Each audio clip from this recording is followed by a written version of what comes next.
Hello friends, इस video में हम बात करेंगे कैलेक्स के स्ट्रक्चर और उसके मॉडिफिकेशंस के बारे में। काफ़ी सारे एग्जांपल्स को लेंगे, सारी कुछ डिटेल में समझेंगे। आइए वीडियो स्टार्ट करते हैं। सबसे पहले इसमें जो फ्लोरल पार्ट्स हैं उनके बारे में मैं बता दूं, जिनको नहीं पता है वो यहाँ पे फ्लोरल पार्ट्स के बारे में देख सकते हैं। तो फ्लोरल पार्ट्स में बेसिकली नीचे स्टेम से एक रिसेप्टिकल होता है जिस पर फ्लोरल ऑर्गन्स लगे हुए होते हैं। फ्लोरल ऑर्गन्स बेसिकली 4 पार्ट्स होते हैं। इसमें सबसे पहले आता है सेपल, दूसरा आता है पेटल, तीसरा आता है स्टेमन और चौथा आता है कार्पल। तो सेपल जो होता है वो एक यूनिट होती है, पेटल होता है वो कोरोला की यूनिट होती है, स्टेमन होता है वो एंडोशियम की यूनिट होती है और कार्पल होता है वो गाइनेशियम की यूनिट होती है। बेसिकली स्टेमन्स में एंथर और फिलामेंट्स मिलते हैं और कार्पल में बेसिकली 3 पार्ट होते हैं, स्टिग्मा, स्टाइल और ओवरी। ओवरी के अंदर ओव्यूल्स मिलते हैं और यहाँ पे जो एंथर्स होते हैं उनके अंदर पॉलन ग्रेन्स होते हैं। ये पॉलन ग्रेन स्टिग्मा तक जाते हैं और यहाँ से फिर फर्टिलाइज करते हैं। तो बेसिकली जो मेल रिप्रोडक्टिव पार्ट है वो है हमारा स्टेमेंस और जो फीमेल रिप्रोडक्टिव पार्ट है वो है हमारा कार्पल। तो ये दोनों पार्ट होते हैं, इनको हम नेसेसरी पार्ट कहते हैं।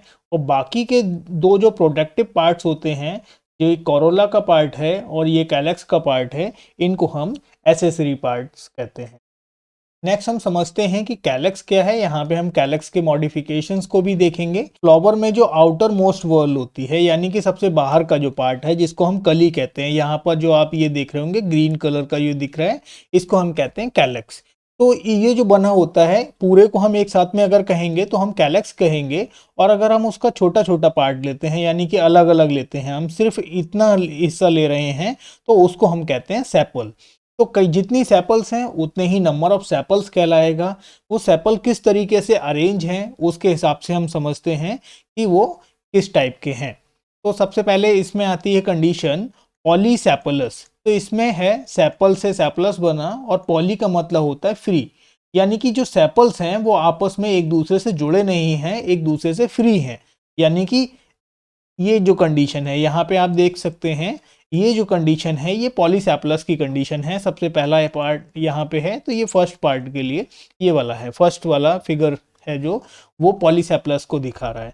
यहाँ पे सेपल्स एक दूसरे से जुड़े नहीं हैं, नीचे रिसेप्टिकल के पास में जहाँ से ये ओरिजिनेट हुए हैं वहाँ पे तो जुड़े हैं, लेकिन वापस में आगे ये जुड़े नहीं हैं, एक दूसरे से अलग अलग हैं।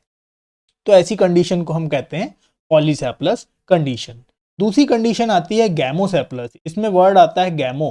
गैमो का मतलब होता है यूनाइटेड, तो यूनाइटेड का मतलब होता है जुड़े हुए। तो यहाँ पर जो सेकंड वाला ये फिगर है, इसमें आप देख सकते हैं कि ये जो कैलेक्स है ये आपस में जुड़े हुए हैं और काफ़ी दूर तक यहाँ से जुड़े हुए हैं, फिर यहाँ से कुछ पार्ट इनका जुड़ा हुआ नहीं है। तो ये इस तरीके के जो सेपल्स होते हैं उनको हम कहते हैं गैमोसेपलस कंडीशन। तो अभी तक आपने यहाँ पे देखा ये ग्रीन कलर में ही है दोनों ही कंडीशन में, लेकिन जो तीसरे वाला है टर्म्स है वो है पेटलॉइड। तो पेटल से आता है पेटल। तो पेटल क्योंकि कलरफुल होगा, और अगर किसी में सेपल जो पार्ट होता है अगर वो कलरफुल होता है तो हम उसको पेटलॉइड कह देते हैं। तो ऐसे ही यहाँ पर आप देख सकते हैं, ये जो येलो कलर में है, मैं इसको जूम कर लेता हूँ। यहाँ पे आप देख सकते हैं कि ये जो पार्ट है, ये जो पार्ट है ये हमारा पेटल का पार्ट है, ये वाला। और ये जो येलो पार्ट है ये सेपल का पार्ट है। सेपल भी यहाँ पर येलो कलर में है, तो यहाँ पर ये ग्रीन कलर का नहीं दिखाई दे रहा है।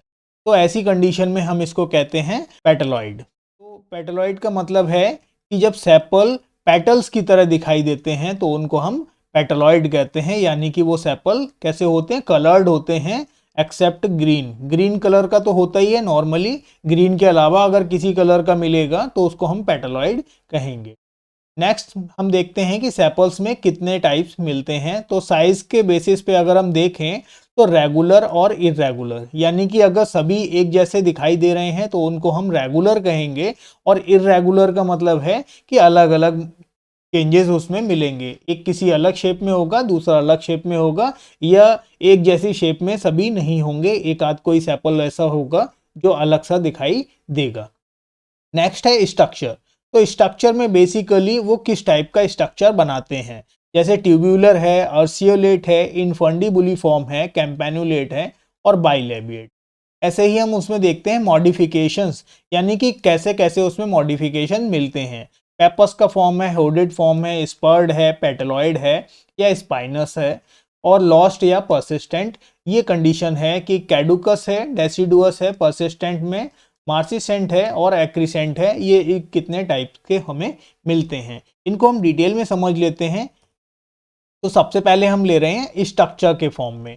तो जैसे यहाँ पर दे रखा है ट्यूब्यूलर कैम्सिस का जो फ्लावर होता है, उसके जो यहाँ पे हमें देखना है, देखिए हम यहाँ पे कैलेक्स की बात कर रहे हैं, तो हमें बेसिकली देखना है कैलेक्स को।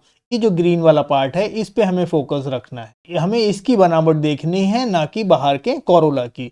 जब मैं कोरोला की वीडियो बनाऊंगा तो हम उसमें इंपॉर्टेंस देंगे कोरोला को, हम कोरोला को समझें। तो यहाँ पे हम जो ट्यूब्यूलर स्ट्रक्चर देख रहे हैं, वो हमें इसको नहीं देखना है, हमें इस पार्ट को देखना है। ये जो पार्ट यहाँ पे दिखाई दे रहा है, तो इस पार्ट में हम देखते हैं कि ये ट्यूब्यूलर बना रहा है, एक ट्यूब टाइप में बना रहा है। तो इस ऐसी कंडीशन जब होती है तो उसको हम कैलेक्स के स्ट्रक्चर को हम बोलते हैं ट्यूब्यूलर स्ट्रक्चर। ठीक है, नेक्स्ट आता है इनफंडिबुलिफॉर्म। तो एट्रोपा के फ्लावर्स में आप देखते हैं कि जो कैलेक्स हैं वो कैसे हैं, इनफंडिबुलिफॉर्म है। इनफंडिबुलिफॉर्म जो होता है वो कीप शेप होता है, फनल शेप होता है, जिसको हम कहते हैं फनल। फनल को हिंदी में कीप भी कहते हैं, आपने कीप देखी होगी लैब में। तो वो जो फनल होती है कीप के शेप की है। तो यहाँ पे आप देख सकते हैं कि जो कैलेक्स है वो कैसा है, फनल के शेप का है। ठीक, नेक्स्ट आता है अर्सियोलेट। अर्सियोलेट क्या होता है, अर्सियोलेट का मतलब होता है कि कलश के आकार का। तो अर्न शेप होता है, इसको इंग्लिश में कहते हैं अर्न शेप और हिंदी में कहते हैं कलश के आकार का। तो जैसा कलश होता है, घड़ा होता है, उस टाइप का यहाँ पे आपको देखने को मिल रहा है। इसका एग्जाम्पल है हायोसाइमस। और नेक्स्ट जो आता है जिसका एग्जाम्पल है गॉसिपियम। गॉसिपियम में क्या होगा, ये क्यूपुलेट मिलेगा। क्यूपुलेट मतलब कप के शेप का है। तो कप के शेप का होगा तो यहाँ पे क्यूपुलेट होगा। यहाँ से आपको नहीं ऐसा समझ में आ रहा होगा, लेकिन आप किसी दूसरे फ्लावर को सर्च करके देखिएगा तो वहां से आपको ये क्यूपुलेट सही से समझ में आ जाएगा कि जब वो कप के शेप का होगा तो उसको हम कहते हैं क्यूपुलेट। सेल्विया में बाइलेबिएट मिलता है। बाइलेबिएट का मतलब, बाई का मतलब होता है टू, लेबिएट का मतलब लिप्स टाइप में। तो यहाँ पर क्या होता है कि ऊपर का ये 3 का सेट अलग होता है, जैसे ये 3 का सेट ऊपर का अलग है और नीचे का 2 का सेट अलग है।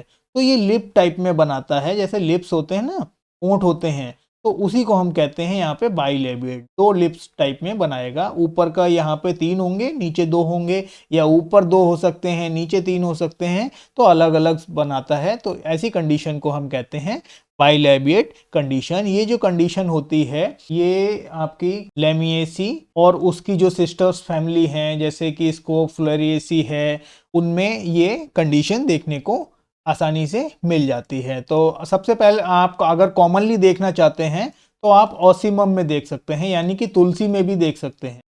तुलसी के आप फ्लावर को देखिए, उसके कैलेक्स को देखिए, ऐसा ही दिखाई देगा। सेल्विया अगर है आपके घर के आसपास में, वहां पे मिल सकता है, वरना आप तुलसी के फ्लावर्स में भी इसको कैलेक्स में आसानी से ये कंडीशन देख सकते हैं।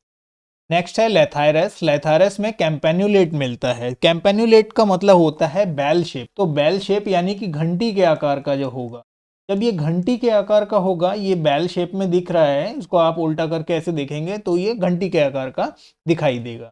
ये कंडीशन मिलती है लेथायरस में। तो ये स्ट्रक्चर के बेसिस पे इतने सारे इसके एग्जाम्पल्स हैं।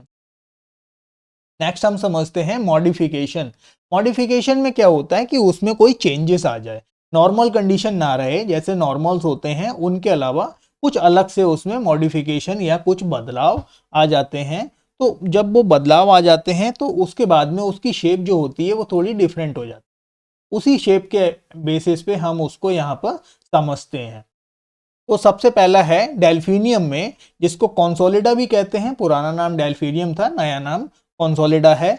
तो उसमें क्या होता है, स्पर्ड होता है। स्पर्ड का मतलब होता है कि कोई ऐसा कोई अलग सा भाग जो बाहर की तरफ ऐसे निकला हुआ रहेगा। तो यहाँ पे आप देख सकते हैं ये जो पार्ट है ये कैलेक्स का ही पार्ट है। ये एक टाइप का पेटालॉइड भी है, और लेकिन फिर यहाँ पे जो कैलेक्स होता है वो स्पर्ड के फॉर्म में रहता है, यानी कि उसका एक जो हिस्सा होगा ऐसे बाहर से अलग सा निकला हुआ रहेगा।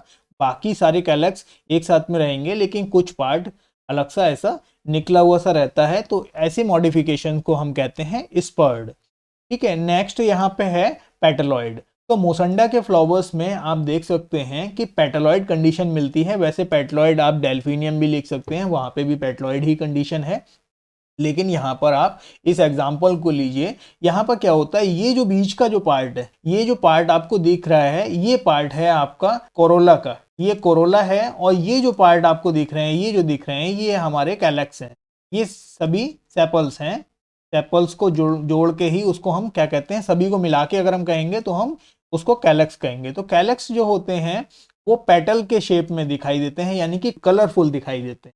तो ऐसी कंडीशन को हम कहते हैं पेटालॉइड कंडीशन। नेक्स्ट आता है हुडेड। तो जब ऐसा एक हुड के शेप में निकला रहता है, जैसे जैकेट वगैरह में आपने हुड देखा होगा ना, उस तरीके का ऐसा हुड होता है जैसे सांप का फन होता है, तो इसको हम कहते हैं हुडेड शेप में। तो ये मॉडिफिकेशंस है कैलेक्स का जो एकोनिटम में देखने को मिलता है। नेक्स्ट आता है पेपस। पेपस आपको मिलेगा सभी जो आपकी फैमिली है, एस्ट्रेसी फैमिली है। एस्ट्रेसी फैमिली यानी कि गेंदा जो फ्लावर है, गेंदा फूल की जितनी भी फ्लावर्स हैं वो सभी में हमें यहाँ पे इसका एग्जांपल यहाँ पे सोनकस लिया है, आप टाइजेटिस भी लिख सकते हैं। ठीक है, टाइजेटिस होता है गेंदा का, टाइजेटिस इरेक्टा कॉमन नेम है। यहाँ पर ये जो दिखाई दे रहे हैं, ये जो हैं, ये सभी कैलेक्स के पार्ट हैं, और ये यहाँ पे पेपस के फॉर्म में मिलते हैं। तो इसको हम कहते हैं, ये अलग मॉडिफिकेशन है, पेपस के फॉर्म में मिलता है, और ये मिलता है एस्ट्रेसी फैमिली में। कॉमन है सबसे ज़्यादा वहाँ पे देखने को, पेपस के फॉर्म में आपको देखने को मिलेगा। नेक्स्ट आता है स्पाइनस। स्पाइनस यानी कि कांटेदार। तो ये जो आपने ट्रैपा सिंघाड़ा देखा होगा, सिंघाड़ा तो सभी ने देखा होगा, तो उसमें जो कांटे निकले रहते हैं, तो ये क्या होता है, ये कैलेक्स का मॉडिफिकेशन होता है। तो कैलेक्स क्या होते हैं, वहाँ पे ऐसे स्पाइन के शेप में कन्वर्ट हो जाते हैं, बहुत ज़्यादा नुकीले रहते हैं। तो ऐसी कंडीशन में यहाँ पे है, ट्रैपा का एग्जाम्पल है, इसको हम कह रहे हैं स्पाइनस। तो ये भी एक मॉडिफिकेशन है कैलेक्स का। नेक्स्ट हम देखते हैं लॉस्ट या परसिस्टेंट। ठीक है, लॉस्ट का मतलब गिर गया, परसिस्टेंट का मतलब अभी भी उस पे फ्लावर पे लगा हुआ है, या फ्रूट की कंडीशन में भी पहुंच चुके हैं तब भी लगा हुआ है। तो इसमें बहुत सारे एग्जाम्पल्स हैं नए। पहला हम ले रहे हैं ओपियम का एग्जाम्पल। ओपियम को हम पॉपी भी कहते हैं। ठीक है, तो यहाँ पे आपके जो कंडीशन है, ये गार्डन पॉपी है। गार्डन में आपने देखा होगा, कॉमन है गार्डन्स में, ये पॉपी फ्लावर्स आसानी से मिल जाता है अच्छे गार्डन्स में, आप देखिएगा। तो यहाँ पे कंडीशन जो है कैडुकस कंडीशन है। कैडुकस कंडीशन में क्या होता है, जब फ्लावर खिलता है तो ये पेटल्स हैं उसके, लेकिन जो उसके यहाँ पर सेपल्स लगे हुए रहते हैं, वो सेपल्स क्या होता है, फ्लावर खिलने के साथ में सेपल गिर जाते हैं। जैसे ही कली जब तक रहेगी, यहाँ पे ये कली है, आप देख सकते हैं, इस कली के में क्या होता है, ये ग्रीन पार्ट लगा हुआ है, लेकिन जैसे ही ये फ्लावर खिलेगा, ये पार्ट उसका यहाँ से गिर जाएगा। तो ऐसी कंडीशन को हम कहते हैं कैडुकस कंडीशन। नेक्स्ट है डेसिडुअस कंडीशन। डेसिडुअस कंडीशन में क्या होता है, जैसे ही फर्टिलाइजेशन हो जाता है, मैंने आपको स्टार्टिंग में बताया था कि एंथस से पॉलन ग्रेन्स निकलते हैं और वो स्टिग्मा तक जाते हैं, और स्टिग्मा पर जाने के बाद में वो अंदर फर्टिलाइज करते हैं जाके ओवरी से, ओव्यूल से, वहां पे जाके फ्यूज होते हैं, एग सेल वहां पे मिलेगी, और वहां पे जाके सीड का फॉर्मेशन फिर आगे होने लगता है। तो ये जो कंडीशन होती है, इस कंडीशन को हम कहते हैं फर्टिलाइजेशन। तो जैसे ही फर्टिलाइजेशन की प्रोसेस फ्लावर में डन हो जाती है, वैसे ही ब्रासिका में यानी कि सरसों में इसके कैलेक्स हैं और कोरोला हैं, दोनों ही एक साथ में गिर जाते हैं। तो ये कंडीशन कहलाती है डेसिडुअस कंडीशन। अब आता है परसिस्टेंट। परसिस्टेंट का मतलब होता है कि वो गिरेंगे नहीं, वो बने रहेंगे। जैसे कि आपने देखा होगा सोलेनेसी फैमिली। सोलेनेसी फैमिली का एक सबसे इम्पॉर्टेंट फीचर जो है वो है परसिस्टेंट कैलेक्स। जो कैलेक्स हैं यहाँ पे आप देख रहे हैं, बैंगन की में आप देख सकते हैं, इसमें क्या होता है, ऐसे ही आपने मिर्च में भी देखा होगा, टमाटर में भी देखा होगा, ये जो कैलेक्स होता है, ये फ्लावर तो बन ही चुका है, फ्लावर के बाद में फ्रूट भी बन गया है, लेकिन ये कैलक्स अभी तक यहाँ से लगा हुआ है। तो ऐसी कंडीशन को हम कहते हैं परसिस्टेंट कंडीशन। लेकिन यहाँ पे हम देखते हैं फाइसेलिस में भी, यहाँ पे देखिए अभी फ्रूट लगा हुआ है और फिर भी ये बाहर का जो कैलक्स है अभी भी उससे जुड़ा हुआ है। तो ऐसी ये भी परसिस्टेंट कंडीशन का है, लेकिन इन दोनों में थोड़ा सा डिफरेंस होता है। मार्सीसेंट और एक्रीसेंट दोनों ही कंडीशन में थोड़ा डिफरेंस है। मार्सीसेंट में क्या होता है कि यहाँ पर जो है वो अटैच है, अभी भी जो कैलक्स का पार्ट है वो अटैच है, वो जितना बड़ा था उतना ही बड़ा है, उसकी ग्रोथ यहाँ पे स्टॉप हो जाती है, लेकिन वो जुड़ा रहता है, वो हटता नहीं है, वो यहाँ से हटेगा नहीं, वो यहाँ से जुड़ा रहेगा। लेकिन क्या होता है, एक्रीसेंट कंडीशन जो होती है उसमें कैलक्स क्या करता है, ग्रोथ उसकी होती रहती है, जो ग्रोथ होती है उसकी कंटिन्यूस रहती है, और उस कंटिन्यूस ग्रोथ के बाद में जो फ्लावर जो फ्रूट होता है वो कैलक्स उसको चारों तरफ से पूरी तरीके से प्रोटेक्शन में, एक कवरिंग में उसको घेर लेता है। ये आपको रसभरी वगैरह में आपको यहाँ पे देखने को मिलता है। इसका कॉमन एग्जांपल है फाइसेलिस, और जो मार्सीसेंट की जो कंडीशन होती है वो सोलेनम एग्जाम्पल है, उसका सबसे कॉमन एग्जाम्पल है। आप सोलेनेसी फैमिली का और भी कोई दूसरा एग्जाम्पल दे सकते। आई होप वीडियो अच्छा लगा होगा। ये वीडियो को लाइक कर दें, शेयर कर दें, अगर कोई कमेंट्स है आपका तो ज़रूर उसको बताएं। नेक्स्ट वीडियो कौन सा चाहते हैं वो भी बताएं। Thanks for watching.